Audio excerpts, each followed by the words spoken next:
ya obetimi de abu asanteman ene Ghana man asedanka otumfo ne na pamfo a ono amubu asanteman nyina no asedanka no Kofi afeni abekwa asem no so na de womnie me enka no kra nkyere nipa ope no kra okwa nimu awo mresanten ene mresanten Unim Toulouse. There. Unim Toulouse. Bacho way. Nyabotre. Me pachaw. Unim South Africa Krobi. Your friend Joburg. Unim mo. Johannesburg. Ye Joburg. Short name ni Joburg. Joburg, yes. Long name no ye Johannesburg. Johannesburg. Mo amonko hoda no na motake keka. South Africa na makobi me pachaw ye nso ye no ye funu ma ne ye ma wo ho no. Ye fle ho Joburg. Okay, you. Pachaw quiet. Yes, sir. Nam pachaw unim se President Excellency with the South Africa. Your friend say. Nebani Toulouse. Toulouse. Now President, your friend say. Why now okay? South Africa President. Former na say new one. New the always is here. Me just say former na say new one. The autism is here. The autism see I na okay. Aye. President na autism na say the Nebani Toulouse na. Me say President autism is here. And me just say the Nebani Toulouse na. I want to say President, but on it say you know na some na okay ana. South Africa President. Okay. Now say komo bi abeto ojuju. Me pachaw me de we your friend special guest and am de name Santeman ni wiaseman nyina. Okay. Me pachaw me nua Shatta wale ho te say my client. Oh, I'm good, Chairman. I'm good. Very good. Hey, only Shatta wale. Me pachaw when you padu na kasa no. Na fi say me ya baba be di agro wa ha. She. But me pacho ship dealer na kasa no ship voice no because don't say we am boss that but one Ibiza say I dey on Ibiza Shatta wale me pacho guy bi a we common presenter your friend no blight can come board we only just a hoster in sports now we just a hoster massa pure FM hankwa na ya boss wo sports chochopo we hu the big nation. The one of the biggest musicians in the whole Africa. Thank you, God. Shatta to Shatta wale, experienced musician, the legend supremo, the wisest supremo, me pacho unique class in the Ghana, in the whole Africa. Thank you, sir. Now Shatta na pom to say. Oh, apo call. So say, the Tiana Masoria, me go chat video.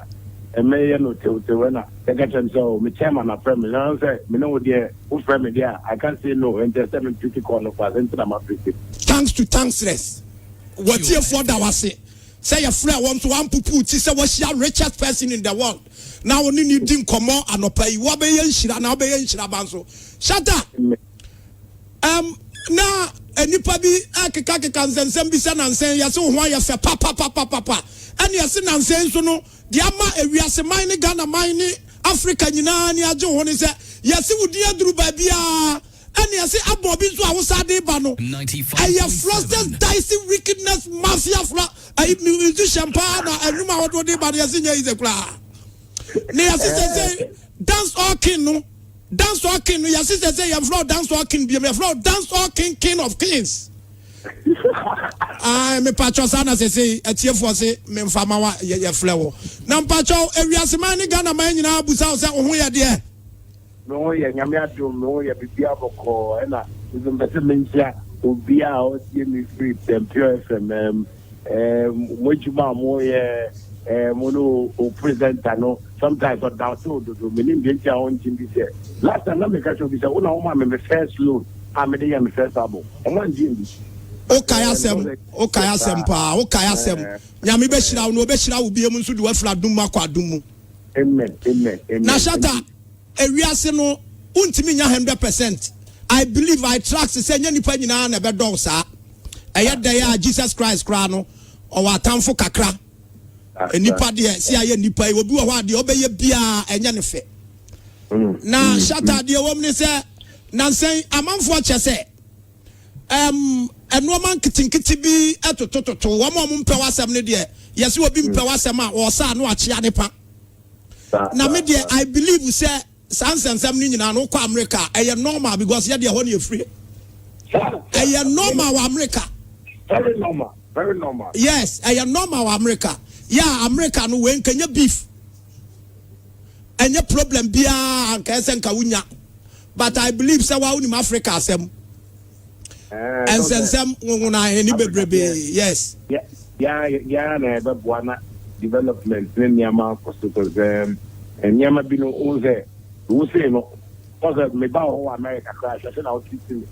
The way I get me PPA now, safety car woman home, Ghana, almost just how we have look at the white walk ahead to but my Kakaka, like Nyama, yeah, Nyama, what show, because me last time I should be saying, me and can you want to come in? Okay. And you live and go on it. I guess I would be woman in the back of it. Yamia and Quabaheti. Why would we say we call us Yamia and Quabaheti? Now, Yamia and Quaheti. Oh, me pacho Shatta ni manyam for wale. Yes, sir. The woman is some pacho person busa said that bay now new abon baby go me person me do ko Ibiza. Na ye ko gina nsuo so ma Ghana mine. Any wiase man nyina hu ye was Spain in Ibiza. Na me do ko da yachim. Na me ma ye live show. E wo yachim. Na pacho e da bay na latest abon e ba. Yeah, man, I think that maybe I will be super, but album maybe this year they may maybe a mayor no the can me features we am performing no last time come performing can show Rihanna mo delay me I must say she say who friend me uncle back on be say na only me juma wo not top private jet or honey nyama but Rihanna pena delay me album then I so wow what for Beyonce yeah, try to say you're pushing Nyama by and also I two features way and I open a macacho what must say because in country we are got 47 say at the end album and delay in but basically in them better me and say means feed Africans with yes young mama like you know I brought phone and say yes to know and I want to infuse a little bit of your highlight 95.7 like worldwide because also African countries now will be a bonum on a level that is promoting culture. Ocean Nigeria, more highlights, but using like a before that is what I'm working on. And basically, you know, by next year, you're launching a cassette. And then I may GOG. Experience store also me release for EPB. I know any album no so bad. Nanka was then van go up to album no so bad. I know I make it to the album but when go for and members and never and to out first na even the bunya be after Christmas no they are planning for album launch now. The person me catch you here. I come me last but one question and then my last question. Now my last but one in my last but one and say yes kasam dia any problem cry. You discover room. They are tossing me nu. On crown musician I work on a house the same person we used to private jet. Oh amen. Me pebi. So the last time let me catch. Just remember man for who adwane wa mo ben shira kula. Amen. No. The woman say woman who say sankanyame ya adum no adu kopie Germany a enkwam so mo say God because we ye obia masa utimi bo nwum manipa say wo ko jam kura nyankopon timi tweno de nbesere ko heaven. Hey, I'm telling you masa keep quiet and listen to me. Now sanka ufli Jamaica and we are one of the biggest legends. Now Ghana has some na ya na dru ba bia ya na e ka no. But I hope say nyame adom na say 2024 me president's vision no etimi ba so dia maza music what there one hwa won kwa na be bonum wo wiase nyina.